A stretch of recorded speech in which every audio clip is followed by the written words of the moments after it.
Hello, and thank you for joining our Fireside chats at the European Cardano community. I am Marcus, one of the core team members, and if you like what we are doing, please consider supporting our individual projects. At time of this recording, these are Davide's Rookies Game, Ricardo's Web3 user group, or delegating to my Cardano stake pool with the ticker birth to support us at Larissa Health. You will find the links to our guests and our projects below the video. Now hit the notification bell, give us a thumbs up, and enjoy this session. Hello. Welcome everybody to another fantastic town hall Fireside chat for European Cardano community. Today we were supposed to have 3 different hosts, but I see only 2 in between the guests, and I received apologies from Steven from Wi-Fi. It's very late there, so probably Steven fall asleep, so he will not be with us. So at least they will try to connect with him and ask him to join a little bit later. But yeah, it will be an amazing fireside chat as usual anyway, because it's always like that. I mean, yeah, we are fantastic. We always have fun, and we always have fantastic conversation. So I will say the start that event, and as usual, we'll begin with our mantra. And being the only Italian in the room, I will start reading the first line. Benvenuti all'esperimento. What? Les choses peuvent changer. Nice. Oh, boss. Quebrar. Vielen de Dokumentation. Nice. Different That's a great great between name. iterations. Disorient, overload, and inspire. Our goal is to provide a fallacious and level environment for you to explore the highest potential della collaborazione umana. I cheated there. I always forget to ask my wife how to pronounce that, but please forgive me. One day I will ask her to participate to our fireside chat, so we will avoid the issue completely. But we have something new today, and I will ask Mauro to tell us about the catalyst voting for the kickoff of Fund 12. Yes, well, as you may know, Catalyst launched in their app a voting to define and choose the city that will be host the Catalyst launch party from Fund 12. So the main important thing to know, and also an announcement in this space, is that the other events are also happening, some of them on the same day, some of them in other dates. But yeah, it's interesting. So the city that wants every single member of the Catalyst team will travel to that country to have a workshop, a discussion, and also to meet the community and do the launch party about the Fund 12. There are some dates, we cannot share it, but it's pretty close. So keep an eye on it. And yeah, very excited, David. So I will be involved with El Cardano in the Barcelona organization working group and also in Buenos Aires. So see you around, and please vote. Yeah, I already did it. I just like to add to that. There's an Intersect meeting being planned. Just got the information today. There is two in Japan. One is in October. The exact date is not out there yet, but the other one is quite close. It's on April 13th to 14th. And I just posted it in the chat with a discount code generously given by the Intersect MBO. And yeah, join. And it's down below the video as well. Thank you, Intersect. Boaz. Cool. Boaz, you have a question? Yeah, sorry, really important. But I don't know why the screen maybe it's not. I don't know. Some towns are hidden. So if someone I don't know has interest to vote, and some towns are hidden here, I don't know how to work. You mean in the slide? In the app, you mean? There are some towns hidden?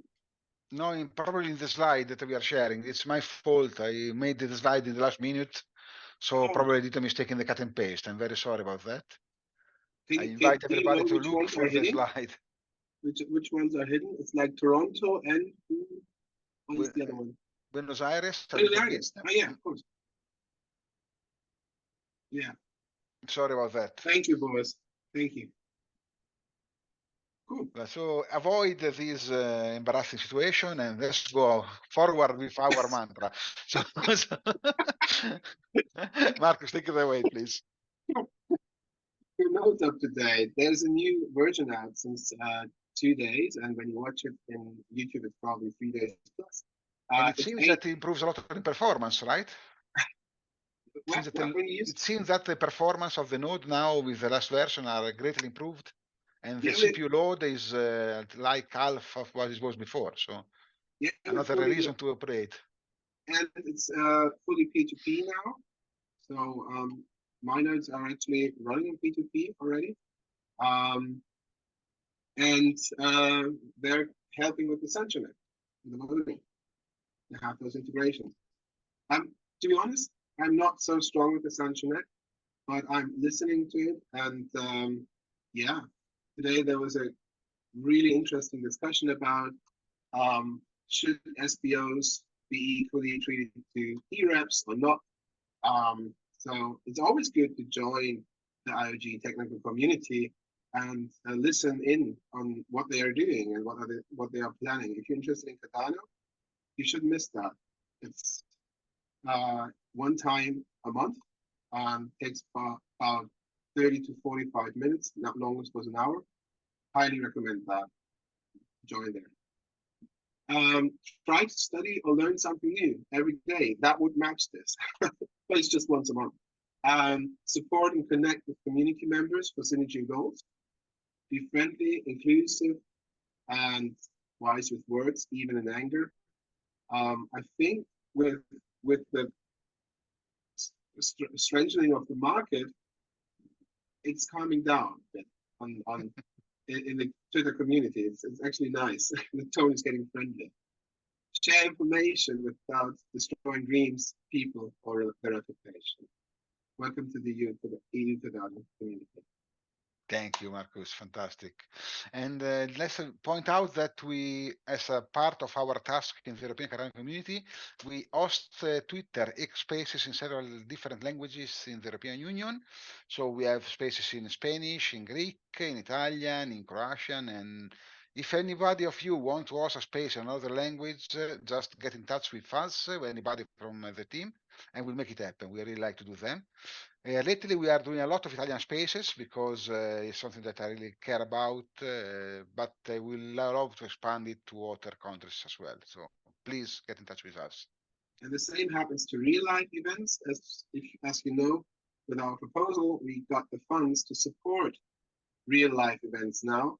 So get in touch if you want to host an event in your country, in your town. We have 20 events that we can fund. They will support our proposal in the end because we will create blueprints and we need your experience to get there. And feel invited. Check out our GitHub. The link you will find it below as well. And check out the project slots where you see country hubs and get in touch with us. And yeah, have a look which one suits you. Yep. I really look forward to host a real space in Italy, but I need the help of you guys of the team because it's the first time I do something like that.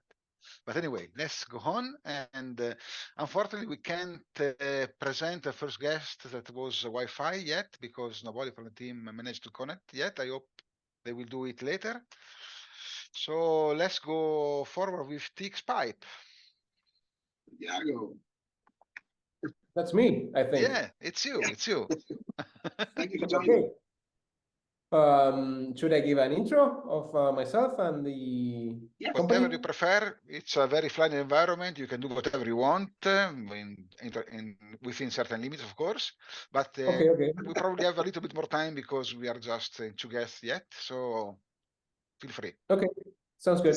So yes, I'm Santiago. I'm from Buenos Aires, Argentina, and I'm a founder of TxPipe. At TxPipe, we develop open source tooling for the Cardano ecosystem and blockchain in general. We have around 25 developers, most of them in Argentina, but some others around the world.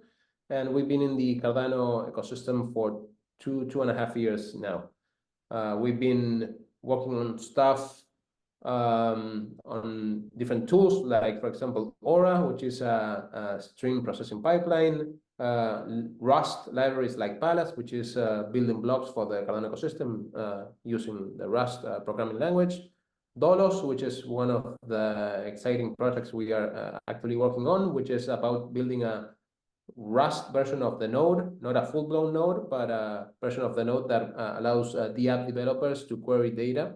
And last but not least, our GitHoney project, which is one of the proposals from the last fund, where the idea, to give the gist of it, is to create a bounty system. I'm not sure if you're familiar with bounty systems, but in the development world and also mainly in the open source world, there's this concept of little tasks that need to be accomplished in a particular project, and it could be open source, closed source, and instead of having dedicated developer on those tasks, sometimes maintainers of projects just put the task out there and assign a bounty, meaning some reward for that developer that can handle that task. Now, if you worked in the open source arena, you will, I think that you would agree that one of the most interesting and at the same time complex aspects of that is dealing with the diversity of people that you meet along the way, because you're working with developers from different parts of the world, different time zones, different languages. The initial slide from this presentation, it's a estimate to that. And when you need to start putting money in the middle of those transactions, for example, some developer that needs to get paid for some specific task, there's also the matter of currency, or how do you wire that money from the maintainer, the owner of the project, to the developer. So to fix that, and this is not our idea, to fix these problems, bounty systems appear where both the maintainer of the project and the developers that want to contribute with the bounties, they all register in some sort of platform, and that platform is the middleman between the different parties. Our idea with GitHoney is to do exactly that, a bounty system, but remove the middleman and put an on-chain smart contract in the middle. So the flow of the process goes something like this. You go as a maintainer of your project, let's say that you have a GitHub repository with your code, and you have something that needs to get done. You create a GitHub issue directly from the interface in the GitHub issue, and then you call a command referencing a bot, the GitHoney bot, saying, I want to add 20,000 ADA to this task, or whichever developer is able to solve it. And the system, GitHoney, will create a contract on chain, and it is a peer-to-peer ad hoc contract, meaning that there is no single address out there, but rather it's a contract that gets parameterized at the moment for that specific bounty, and that gets released on chain until the developer that gets to see the bounty finds that out, and as by creating a pull request, it is accepting the bounty. And at that point in time, they receive a token that allows them to claim the reward at the moment where the PR is merged and verified by the maintainer of the project. So in that way, there is no middleman that is required to handle the interactions, and also everything, all of the payments get settled through Cardano, which is a very nice and fast way to handle this kind of movement of value between the two parties. And they only need to trust the contract that is on chain. For this, we are using Marlowe smart contracts. Marlowe has an interesting, they have an interesting property, which is that they are easy to read. So if you go to Marlowe Scan, which is like an explorer for Marlowe contracts, you don't have to be a total expert. You can roughly understand the contract and what is happening there. And you can make sure that that is what is going to be executed. And with all the fail safes in place, both the maintainer and the developer can make sure that both parties will get what they want out of the interaction. Very nice. And how That's far impressive. along are you in your journey? Is it done already, or no? You just started. Well, we have a prototype running already. You can go to githoney.io and you will see the roadmap and the state of the development. The prototype allows you to go through this flow as I already explained. And you can, if you want to install the GitHoney bot in your GitHub account, and you will be able to perform this ups and downs of the bounty for your particular issues. Now, for the last fund proposal, what we are asking, what we ask and we got gladly voted, is to turn this into a full-blown MVP that can be used with a much more open audience.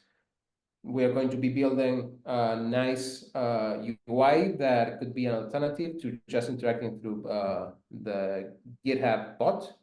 We will be creating a global catalog of bounties so that if you're not aware of what is happening around the bounties in each of the projects, you can go to a single place and just navigate and see everything that is happening.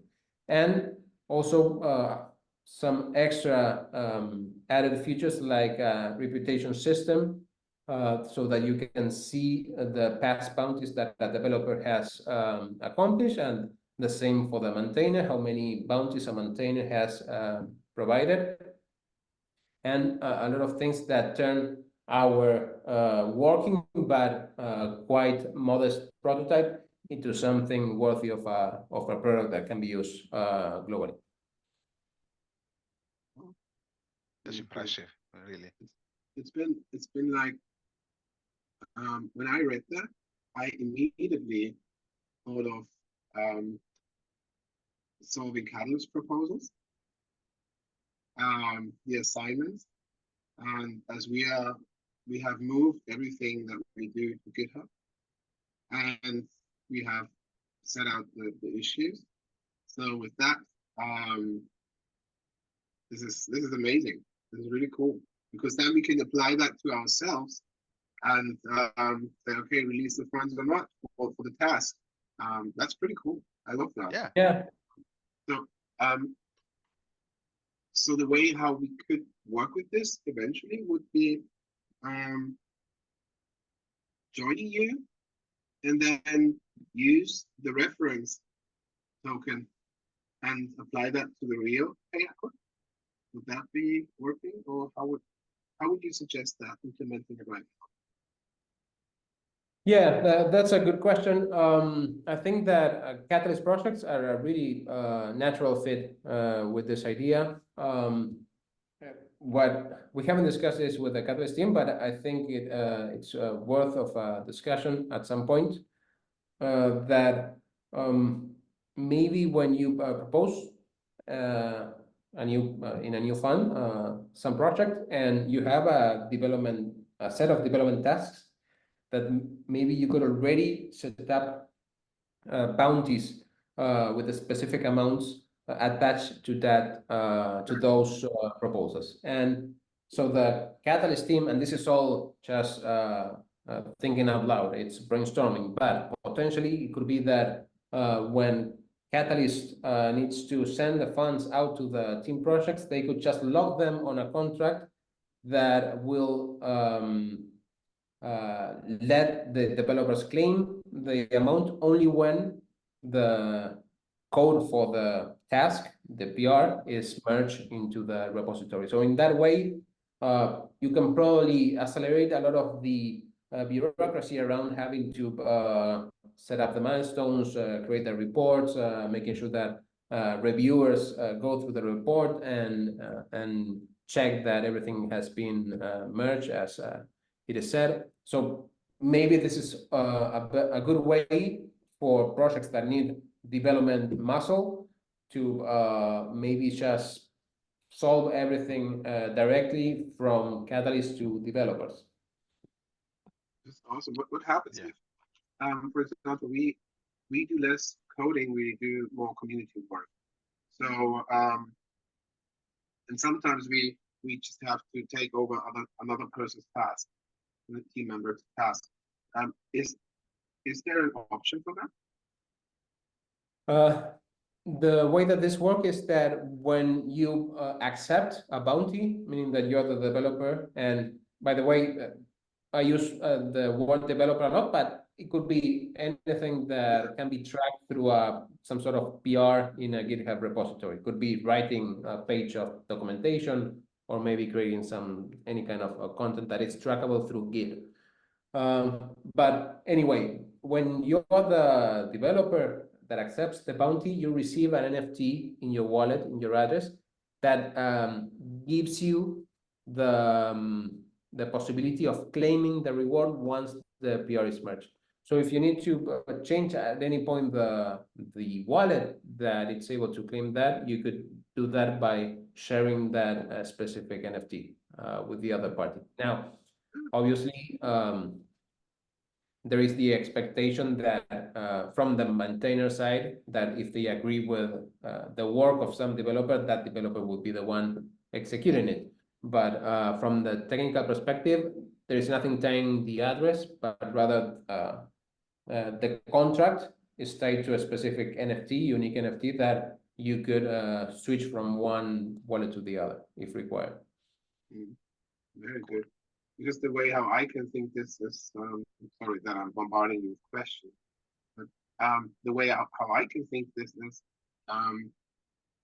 Catalyst after the onboarding is submitting the funds, right, to the multi-sig wallet, and then we set up the task, the issues ourselves, and assign the bounties to it, and with the multi-sig beforehand, and then we just work them off one by one, and yeah, the NFT that would ease up the process incredibly. So yeah, is there multi-sig support with that? Does this matter? Come again, what? Is there multi-signature support with that, like someone or so, or ADAO? Well, as I mentioned, the thing that the thing that controls the ownership of the roles within the contract, and by roles I mean the maintainer and the developer, is this token. So if you have a multi-sig that you want to use, you could potentially send the role token, the NFT representing any of the roles, to that wallet and operate through a multi-sig mechanism. Okay, cool. I just heard that my voice quality is not good today. Maybe it's better like that. I just repeat the questions without Santiago having to answer them. The first thing that I asked was that immediately when I saw GitHoney, I was thinking of Catalyst proposals, could use that as a way to properly or streamline the incentive mechanisms to work through the task as an issue board, and so whenever a task would be fulfilled, then this could be issue the payment. The second question was if there is multi-signature supported. I think that was the second question, right? And yeah, because we're using multi-signatures like ADAO, Summon, and Game Changer. So yeah, sounds like an incredibly useful tool. We definitely will look into this and probably need a lot of guidance.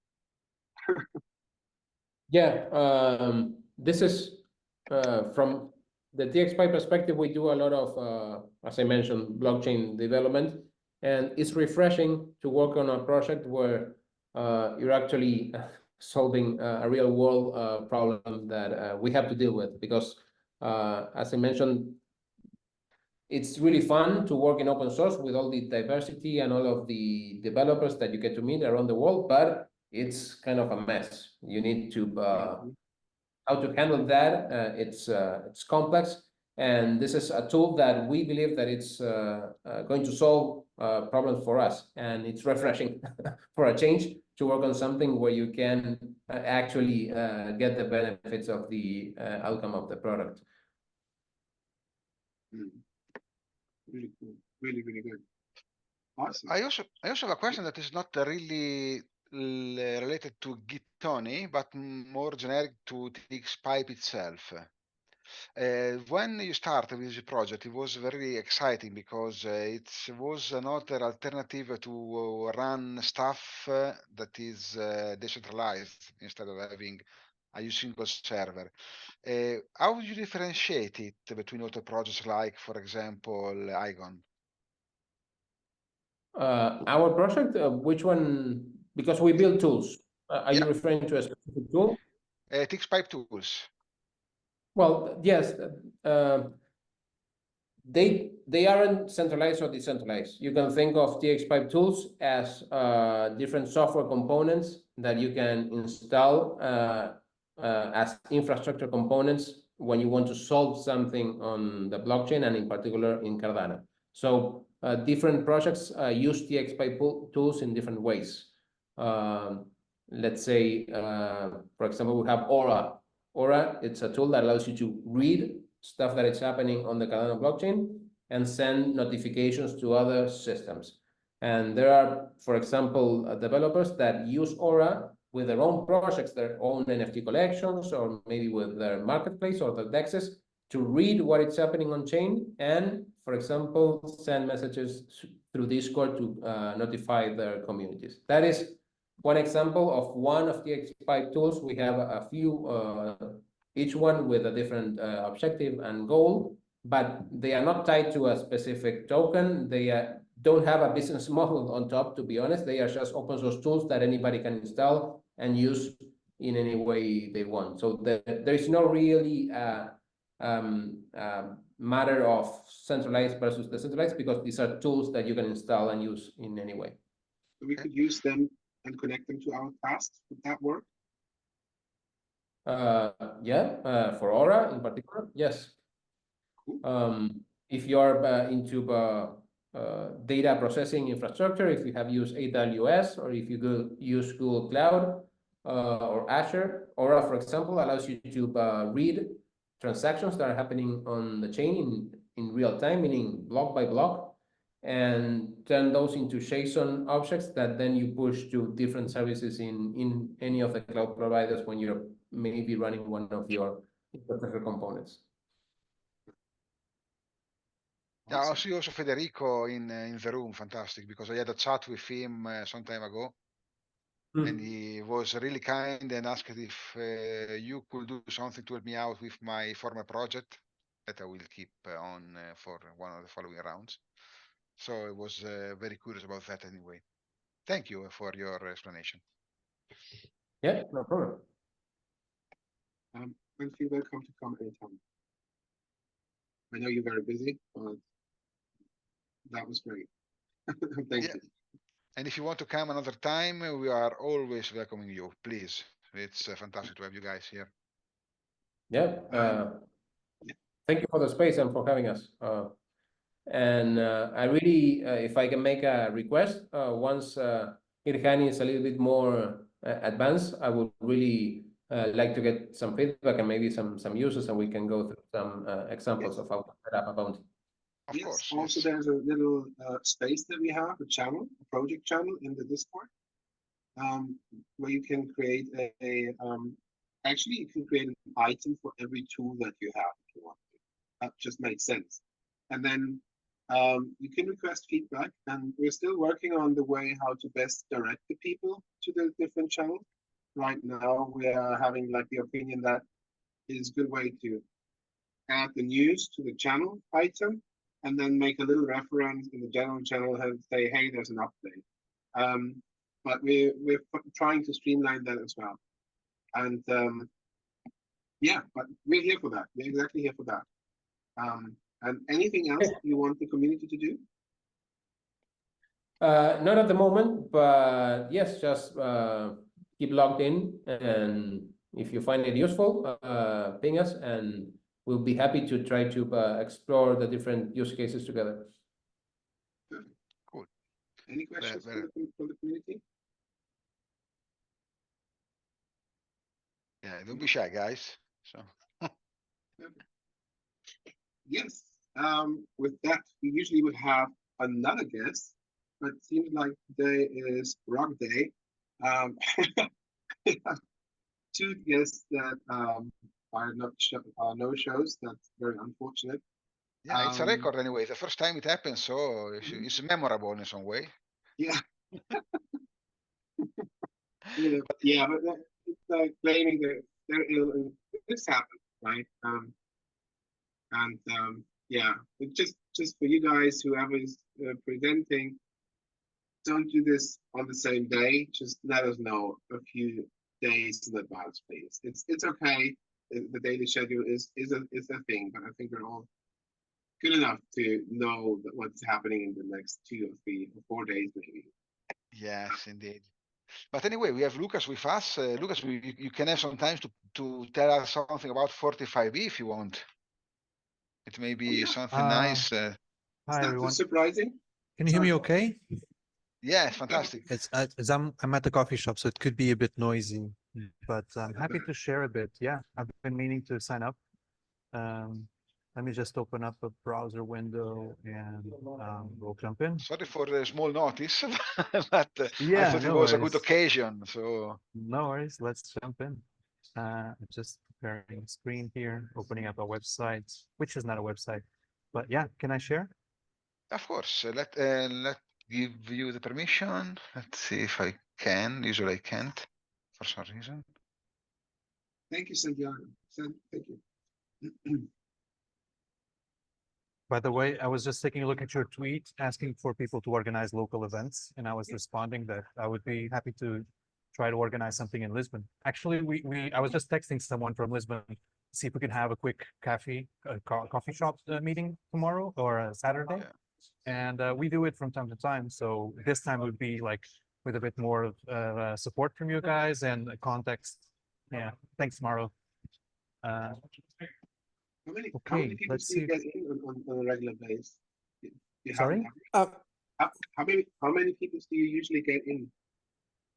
It varies. Like even when it was some hard fork very long ago, we did one that had like 15, 20 people. It varies a bit. For example, the Cardano Summit side event didn't have much people because there were a lot of other events happening in Lisbon on that day. But yeah, it has a lot of potential.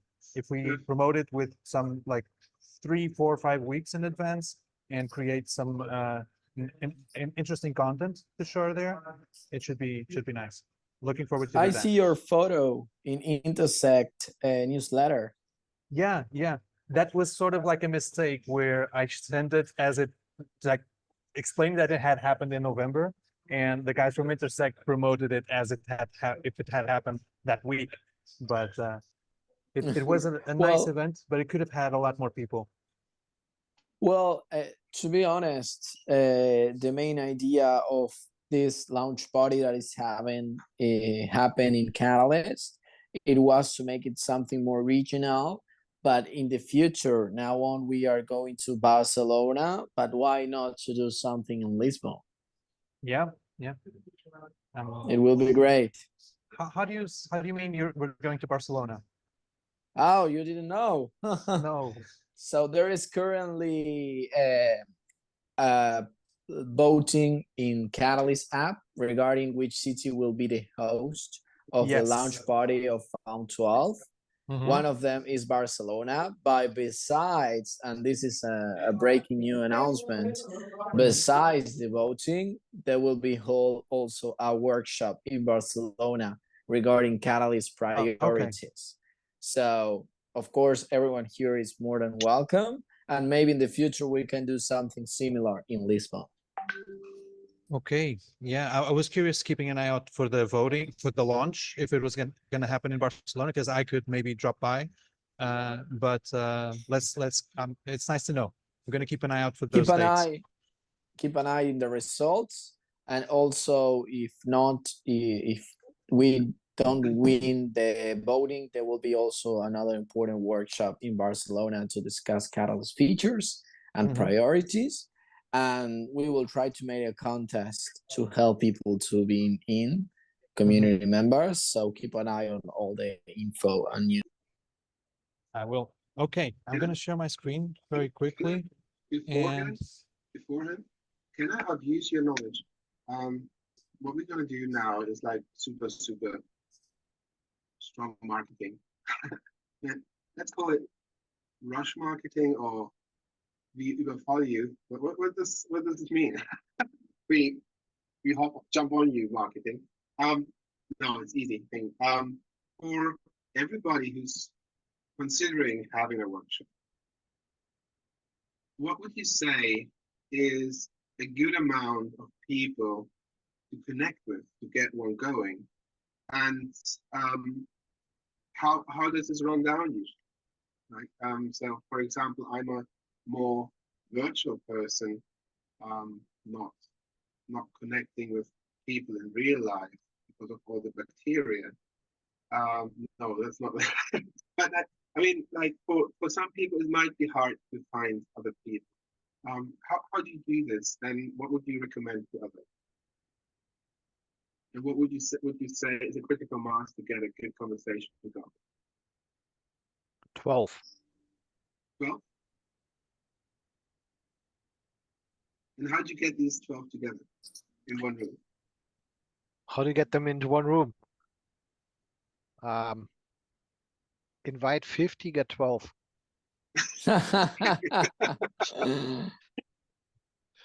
If you get 20% people in a room of the people you invited, I think location is important. Obviously, kind of like if it's happening in Lisbon, try to figure out people which are close. But yeah, I mean, Barcelona is. Sorry. This is the missing bit at the moment. We don't really know where we are. Kind of like the community is somewhere, but we don't know where we are. Yeah, with today's tweet or post, we had like immediately some guys from Germany responding and saying, "Hey, we're in Berlin. Let's connect, or let's create a dark community," which I like. But like, and let's draw the lines or connect the dots. That's a better word. So yeah, you're making a point here. We're too decentralized for that. Nobody knows where the other one is. That's a good one. Taylor, how did you do yours? How did you get your people? I would just ask people to kind of put the country behind their name. Kind of like if you use I don't know whether you can even do that. Or we kind of do a poll. Like when you do the authentication, I don't know whether you can do something similar by just clicking on the country where you're in. I think that's, if you're in the same country, that there immediately increases drastically the chance that someone will come along. Not necessarily guaranteed, but like if you say, okay, we meet in Frankfurt, that's probably kind of close enough for everyone to say, okay, I give it a try. Good point. Good point. We wrap those up, put that in another video, and share that, if that's okay with you, Torsten. Thank you so much. Hey, thank you, Torsten. Lucas, if you want, you can share your screen now. Huh? Okay, let's jump in. Before he does that, I have to apologize to Lucas. I more or less kind of stitched him up twice. It wasn't my intent. Apologies from my side. No problem. Good to see you. I was just kind of too busy, and I I was a really bad person by not coming back to you. So apologies for that. That's fine. That's fine. It happens. Sometimes I've had to do it myself, so I totally understand. Okay, I'm going to give you exactly the same pitch I gave yesterday on Intersect, show us what you got presentation. Just starting with myself, I'm a technical product manager, so a person that usually does the translation between the requirements and triaging all the way to some more technical team members that can build things. Just flying over my experience, I started in accounting and doing that exact type of thing, IT management and business analysis in accounting. Then I did a banking consultancy in London for 3 years for PwC. Then I went to Lisbon, did data viz, business analysis as well. And then I went to Web 2.5, which was crypto extracts. And then from there, I dug deeper in the Cardano communities. Yeah, throughout this year, 2022, I was helping with a number of things. Here, I started this initiative called Cardano for Non-Techs, where I was running workshops to teach people to install wallets and do that type of simple onboarding to Cardano. And from there, I also got a job as a business developer / developer experience, and overall, helping the stack of Maestro and all the documentation to flourish. So I have that technical depth currently, but I've also started this initiative called 45B, where the goal is to onboard small and medium businesses. And yeah, we've run a number of workshops already on Catalyst after town halls. Sometimes we do onboarding, which is a bit like the Cardano for Non-Tech sessions. We came up with this 1, 2, 3 approach to onboard end users that can then become business owners that adopt Cardano and Bitcoin in their business. And yeah, we're basically taking it an iterative approach. As you can see, this is our entry point currently, 45b.io. It's just a placeholder website. I'm going to convert it to a real website eventually. But the main proposal that we did get funded was the Marlow workshops for business professionals, which is also going to be quite interesting. So just to give you a flyover a bit more, what we've done. So this is the concept. So we're not a incorporated organization. It's just a hub of diversely skilled professionals. And these can be marketing people or designers or UX people. So I'm trying to bring those professionals to our team as well, and bridging even with legal and tax to help projects, be in conforming with whatever is, legal side is still coming into focus, but trying to keep up with that. So yeah, in overall, the motto or the mission is to maximize the adoption of Cardano. Now, if we go down this Miro board that, like I said, you can come through here to take a look at it yourselves. Yeah, if we zoom into here, for example, like I was saying, for a business owner, we're going to take them through a learning stage where on a personal level, they learn how to use a wallet. Then as a business, they will need to manage their balance sheet and their treasuries, their crypto extracts, as we call them. And at this level, we are trying to surround the small and medium businesses with the advice of 45B, more on the technical and tooling side, hands-on teaching, liaising with legal and accounting, so that they can be at ease having their strategy day-to-day handling Cardano and Bitcoin. And then when they mature a bit more, if they want to create an NFT collection or if they want to include more in their product strategy, we're there as well to do the requirement and to liaise with something like Gimbal Labs to build things, because we really want to keep using Cardano communities and not go to developers like hired devs so much, try to keep things open source. For those kinds of projects that are already running, we like to think we also can provide some help on the design side, on the marketing side, and all those skills, for example, even backlog management and surveying customers around what is the most valued use cases for a product, so we can educate that instead of and leaving the teams to just focus on the development. So yeah, so in a nutshell, that's 45B. And then, yeah, there's a lot more on our Miro board around, for example, here you can see the 3 sides that we've matured a bit, resources out of the sessions that we've ran. So this one would be more for the private user to learn how to use and what's the approach that we suggest here is basically the first thing is just get a wallet and get off zero, try it on, take it for a spin because it's not that complicated. And then know a bit about regular money because that's a big motivation to value what we're trying to achieve in blockchain and in Web3. And only on a third level do we invite you to, instead of thinking by yourself, how do you think digital money can work? Go and see a number of different sides and angles of where it actually is working already for a number of corporations, even nation states and communities. So that's one of the main points that we've matured. For example, there's some insight here on self-custody. What's the difference between Binance or a bank or blockchain, cold wallets and hot wallets, versions of money, this kind of discussion. So as you can see, it's not at all talking about Plutus versus Aiken or something. It's talking about like from the user's point of view, from the business owner's point of view. We've had some local talks. This one was in my hometown, literally, just hands-on teaching people. Here is a bit more overlapping with what Thorsten does on DLT360. But yeah, if we want to motivate a business owner, we also need to, be clear about how it could impact their industry. So yeah, that's basically what we're trying to do. Just coming back to the team, the founder is mainly myself, and Roberto did Cardano for Non-Techs in Spanish and is sort of an advisor and helping sometimes. And we also have, like I said, a number of members from different skill sets. The more clients and projects we can be involved, the more I'll be able to articulate with these and with our partners that we have here. And this is like just the beginning of that list. So there's a lot more that we're articulating with.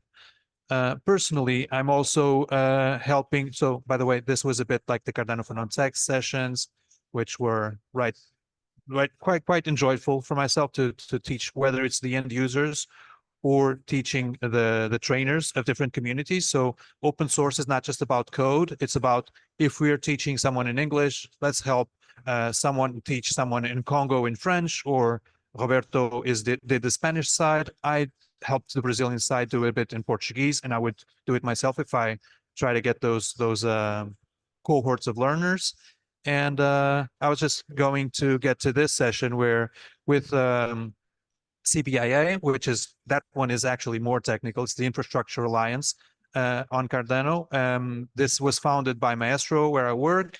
And we had the pleasure of having Arnaud from the Mithril team. And now we had Pi and Rick McCracken joining us.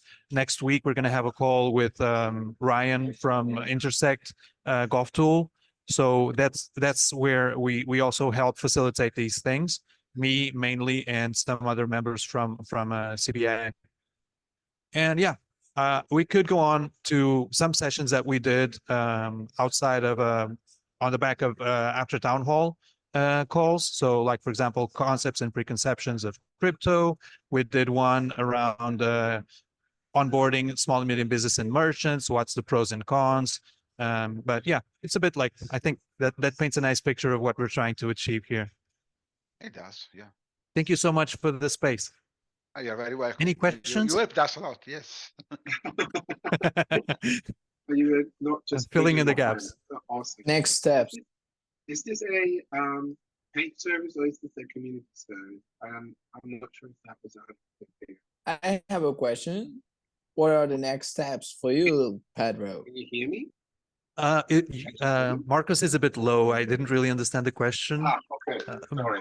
But just picking up on what Mauro said, yeah, the next steps is like the main one that we have is that we did get funded for this one. So we're going to start getting interest from business owners and different profiles of users to bring them to Cardano and to teach them the concepts of smart contracts without teaching them to code. So it's not about teaching them to code or to be able to come out of this training and have a solution go live. It's about them being able to go back to their business and say, I want to rethink our business model and I want to create a solution that's going to use smart contracts. And then when they get there, they can come back to us and we liaise them with TxPipe or Gimbal Labs or other organizations that can actually build the production level solution in Marlow.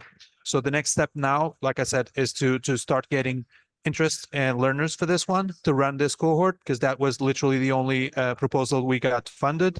And I want to respect a bit, like if we were offering to do these 3 projects, we also offered to do on Fund 10 another project, which was the Pay Me in ADA portal, which would be a bit like a BTC map that you have here, showing every merchant that takes payments in BTC. And we wanted to make a variant of that, but for ADA and BTC for our clients and our partners. But since we didn't get those funded, we're going to continue applying with those projects or maturing them. But the main thing now is really just this one. So can you hear me better now? Yes. Okay. I particularly took this microphone and apparently it doesn't. Yeah, sometimes I think I'm using one microphone, I'm using the other one. By the way, I'm sorry about the background noise here. No, it's perfect. We hear you fine. Is this after the round is finished? Is this going to be a paid service, or is this going to be a community free service? How is this going to be structured then? Yeah, well, the approach, when I landed in Cardano, I had a lot of interest from Gimbal Labs, and that there, for example, if you know them a bit, you'll realize it's the community. They do the recurrent meetings. They spend hours every week, and 45V is not trying to be that.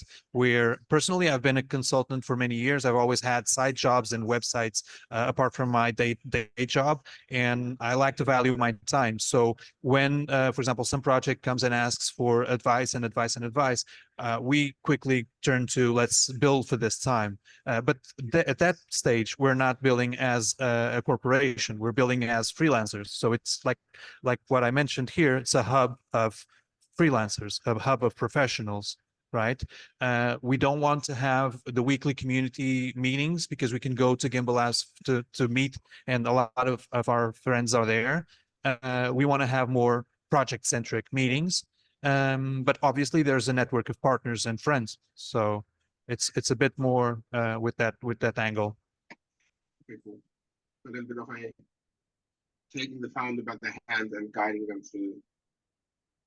Could you say again? It's a bit more like taking the founder by the hand as a service, right? Mm-hmm. Yeah, exactly. Like a concierge is a term that's used very much in Bitcoin, where if a company wants to start minding Bitcoin and start using it and etc., they need to have someone to call, and we should be that. So this image here, I think, illustrates a lot what we want to do. And for now, sorry, I'm just trying to get to that one. So what I showed here is a bit what we're trying to do. So around businesses, we provide services and liaise and have this network of people around them. Thank you. Amazing, yes. Okay. I think there is time for a last question. If anybody wants to ask Lucas.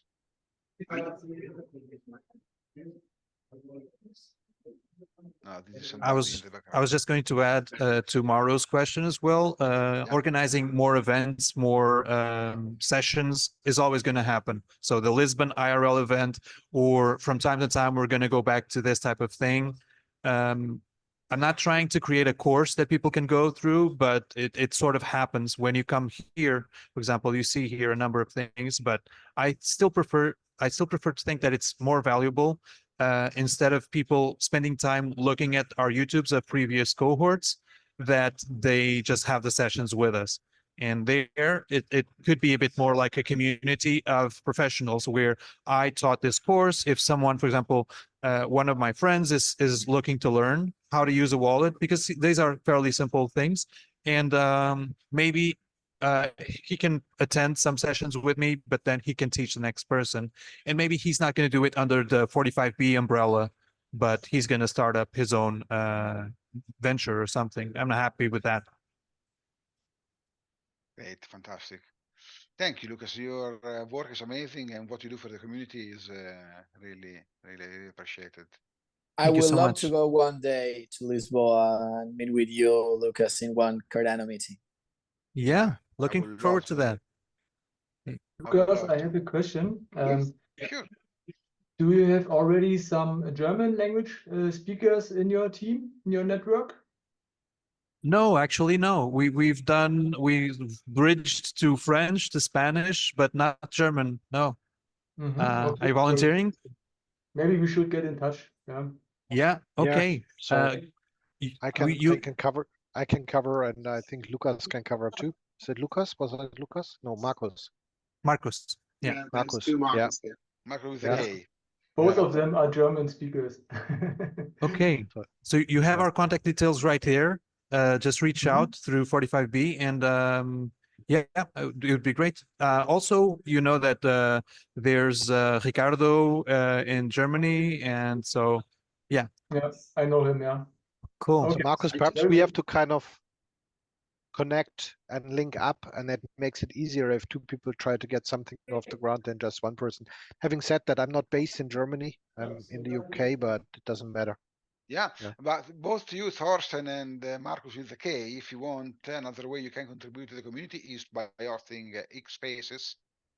So if you want to do that, Yeah. please get in touch with us. It would be amazing to have a German space available because we have 2 team members from Germany, but we don't have any German space until now. So it will be time to fix that. Deutsch ist kein tried. Problem. German is not a problem. Great. We Sounds tried, good. but I miserably failed. So would be good to have some good people on this. Yeah, we have fantastic people in here Yeah. between our guests. So let's make it happen. That would be wonderful. Yeah. And maybe I don't know. You're based in London, Thorsten. No, ever I'm not come to actually in Germany? London. I'm based actually in the south coast, so near Southampton.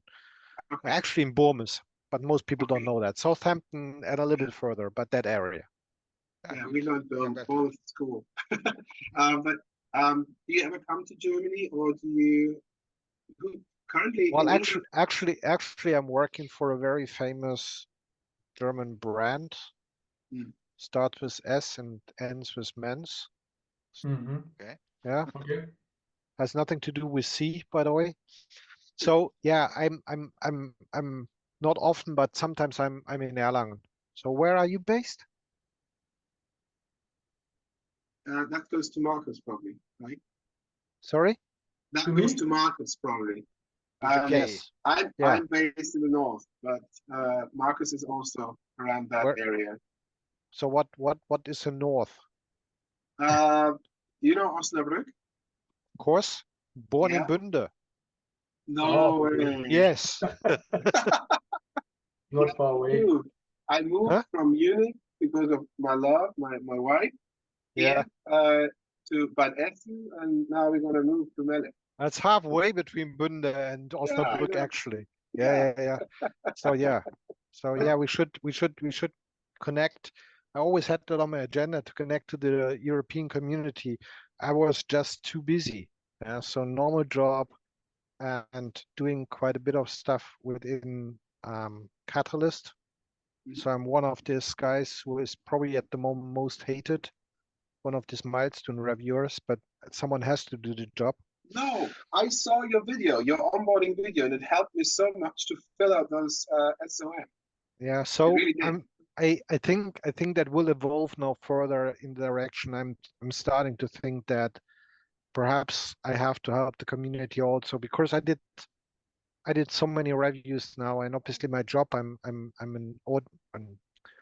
work in cybersecurity in audit, so I have quite a deep audit experience, just to help people kind of like to get over this hurdle of writing a good statement of milestones. Yeah, kind of, because if you do a good job there, it becomes a lot easier actually for both parties. If you do a little bit of a brush job there, it becomes a hassle with getting the SOM approved, but it's also becoming a hassle when it goes to the approval of the milestones, because then it starts really kind of to chew. So perhaps that's kind of at the moment what I'm thinking, kind of like to put it out as a inverted comma service and help people along. I have to just be a bit careful that I cannot help the people. I have to review, so I have to see what I'm going to do on that side. But we would yeah, love your feedback on ours if you have the time. yeah, sure. Just ping me. You Yeah. find me on LinkedIn. Just give me a quick ping, and then we set up something. That's not a problem. Because So so far I did probably, I counted lately, probably around 40 projects. I started with Fund 9, was one of the guys who did effectively the dry run.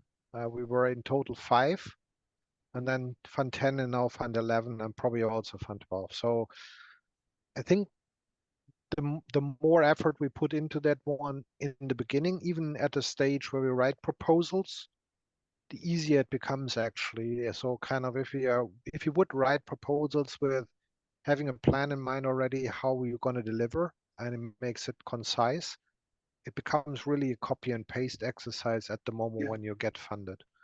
If you don't do that and it's a bit floppy, then it becomes hard work and it is under time pressure. Yeah. So, and I mean, I know I'm getting shouted at because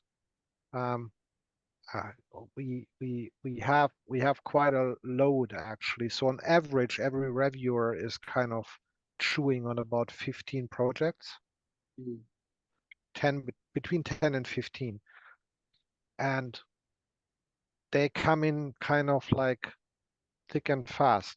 Yeah, so kind of like think about it. Let's assume 4 milestones plus the final one.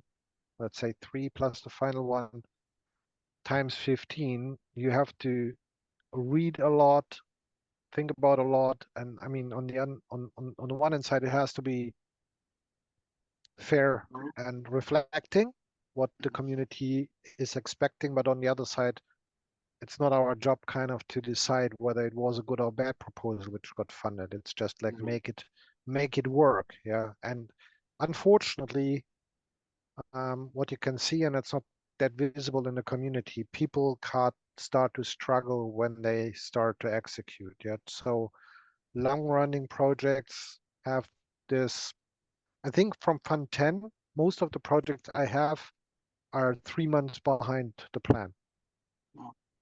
Yeah. And that has a knock-on effect by a sudden. Yeah, we're not getting through this stuff. Everyone is busy, but it's a bit of a chew. It's also a little bit of a chew when it comes to the reviewers, because this whole process takes some time and it wasn't in the plans initially, and then people overcommitted themselves to stuff. Even people who have been or well known in the community. I'm not going to drop any names here, but kind of like development companies, kind of like who really know what they're doing, are behind their time plans. And I mean, 3 months significantly. Yeah. So how often do you see things like team changes or so affecting the project? How often do you see that? Sorry, say that again. My microphone today really sucks. I'm so sorry. How often do you see team changes or things like that affecting a project? You see, normally everyone is kind of excited about an idea. And then you try to put the idea on paper and you have some people which kind of work with you. What I did is I went through all projects from Fund 7 up till now Fund 11. And you can see that the longer things run, the energy runs out. People hit obstacles and then they fall apart. So I know of cases where actually the team is diverted, is going to some other stuff. Yeah. And they had quite a few funded projects. There might be technical obstacles. There might be a core team member leaving, and by a sudden you're kind of like, I'm not able to deliver anymore. Of course, you don't have the competencies. And so far, we don't have a really good mechanism to bring competencies in from another way. Yeah? It's kind of like, let me put it this way. This is all very much tailored around you successfully deliver. But actually, there is also learning in failure, and we have to embrace that more. and we have to embrace more the collaboration side of things. Like if something goes sour, it's there should be a forum to say, hey, I need some help. And can someone help me? At the end of the day, it's kind of like we're putting funds behind something, and it's a shame if we don't take the learning out of it, or if we're not as a community filling back the gaps, because I'm pretty sure there are abilities, but it's not very well moderated at the moment. It's almost like you got funded and then you're on your own and you deliver and you can record your closing video, or you die on the way. And the people who die on the way, or projects which die on the way, there are still quite a lot. Like which said, oh, I'm going to deliver in June 2023, and they still haven't submitted some milestones. Good enough, now it becomes more transparent, but we also as a community have to start thinking about how do we deal with projects which got into trouble? How do we help them kind of to success? And I think there is an own standing need which comes along, and we kind of have to start to learn how we do that. I think one part of this could be, maybe you can decline or confirm that when you have your project being funded and you have those drastic changes, whatever it might be, that as the team you have fear that the funding will be drawn away, because there's the option that you could fail, even though if you're not planning to fail, but the option is there. The option is there anyhow. I mean, if you would talk to Chris, his point of view is pretty much like, okay, so you can pivot, you can also learn something. The only thing where we have to get better as a community is learn out of failure of others. Yeah. So when something gets hard, that can happen.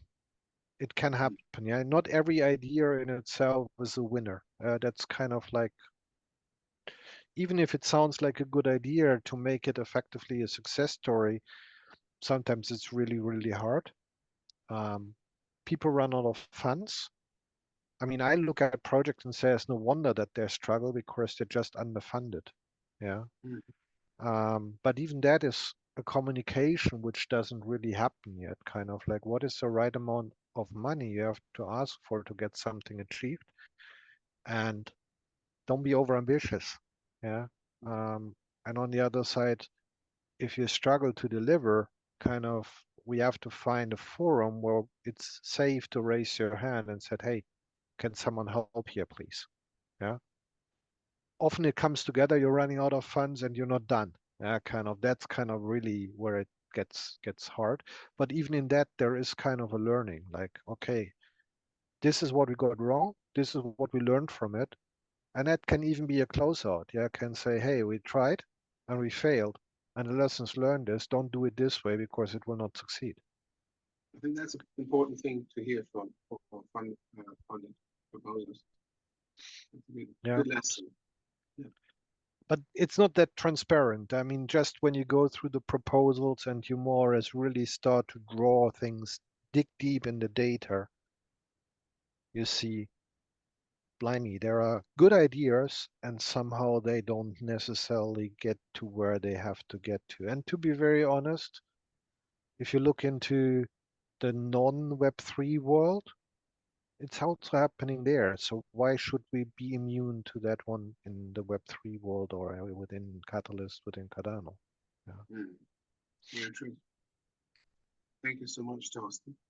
Yeah, fantastic. See you in the first German Twitter space, X space, together with Marcus soon, I hope, if you find the time. Are you in our Discord already? Do you know how to connect with I am in the Discord, and you can easily find me under Adynamics pretty much everywhere on Twitter or Telegram. Yeah. So, and if that doesn't work, just try to find me on DLT. So just send an email to DLT and that will find me too. Perfect. Thank you so much. Sounds good. Awesome. Let's keep in touch, I would say. Yes. Yeah. So the idea which I was starting to spin now, kind of going through all of that stuff, we have quite an interesting thing happening, a little bit polarizing at the moment. We have funded projects which have kind of like an established team behind them. And then we have the, let me call them lonely wolves, the one-man people show proposers who got funded. And I think it's really tough for a single person actually to succeed. So I'm starting to think kind of like, and that comes a little bit back to what we had here, yeah, kind of like, you need some people around you because you cannot be an expert in everything, who helps you along to get some stuff done. And even if it's kind of like administrative stuff, or you don't know how to more or less kind of find other people or how to incorporate what you do and separate your private life effectively from what you're doing here, if that's your desire. So I think there are overlaps also for 45B. So I get it, yeah, but there are a lot of people, funny enough, which are also within the Cardano community now. We have a good idea, they got funded, and blimey, that's a tough one, yeah, to get through all of that stuff on your own. So perhaps there is a room kind of like, I'm thinking about almost like a studio type, yeah, kind of like That's helping what we're people building. with the stuff around, so that the burden of building in itself is hard enough, and they don't have to also hassle with all the other stuff around, yeah, kind of like tax and Thorsten, that's what accounting we're and trying whatever. to do. That's what we're trying to do with our proposal, creating the blueprint to make this life a little bit easier. Yeah, And then and basically ramping yourself up into the ecosystem, into as well with Catalyst, because what I've seen on several funded and closed up projects, they started a GitHub project, and there were like 2 issues in there, and that was it. So no further communication to the outside, no transparency. And what I see is that one of the issues that you have as a reviewer is the easy way of following up on things. So that's been at least in the video. Make it easy for the reviewer. Don't just point a reviewer to a repository and let them find the things, but make it easy to read. I probably can say that now, because that's a funded project out of Fund 9, and they actually did deliver. Yeah. I had one project which was effectively bringing the staking capabilities to Ledger Live. Yeah, so that was a big funded one. And the first iteration was, well, here's the repo of Ledger Live, and you can see that we submitted code. I said, guys, are you absolutely crazy? There are about 100 submits effectively every week. I would have to kind of dig through, I don't know how many things. This is just not possible to do that. So then we quickly pivoted and said, okay, let's more or less have a quick video. It doesn't have to be polished, but let's have a call together and you show me actually where this stuff is. Video is a bit preferable because it's kind of asynchronous, but that one was kind of like a big lessons learned. Yeah, kind of don't tell people there is a repo and you can find the stuff yourself, or oh, there is a repo, you can try to make it run yourself. It is sometimes not as straightforward, and it's kind of like hard work, and it's like if it takes you 2 hours to get something working, then it's kind of like frustrating. It's not straightforward. Yeah, it makes it difficult. So there is lessons to be learned. I think we will get better with every funding round. The tool works better. The chat functionality is loved and hated by people now, but it seemed to be kind of a way of communication. And with every iteration, we will get better and better and better. And I think that is also something which we would need if you would onboard a lot more projects, then we need effectively the capabilities to do so. Yeah. So 300 projects, okay, that's already a 2. But what if it's 3,000 projects in a funding round? Mm. Yeah. Yeah, very good. Yeah, but we take those consideration in there, and we make probably a cut out of what you've been putting and putting that into the blueprint. There you have it. Sorry. Yeah. So thank you everybody for being here. That was a very good one. Yeah. Davide, you want to close it out? Okay. Yeah, just iterate the thanks for everybody. It was amazing. Thorsten, thank you very much for your contribute. It was really helpful and also give hopes for the future. Lucas, thank you for being here. You really saved the day. And I see you all guys in 2 weeks for another Town Hall and Fireside. Thank you again and have a great evening, guys.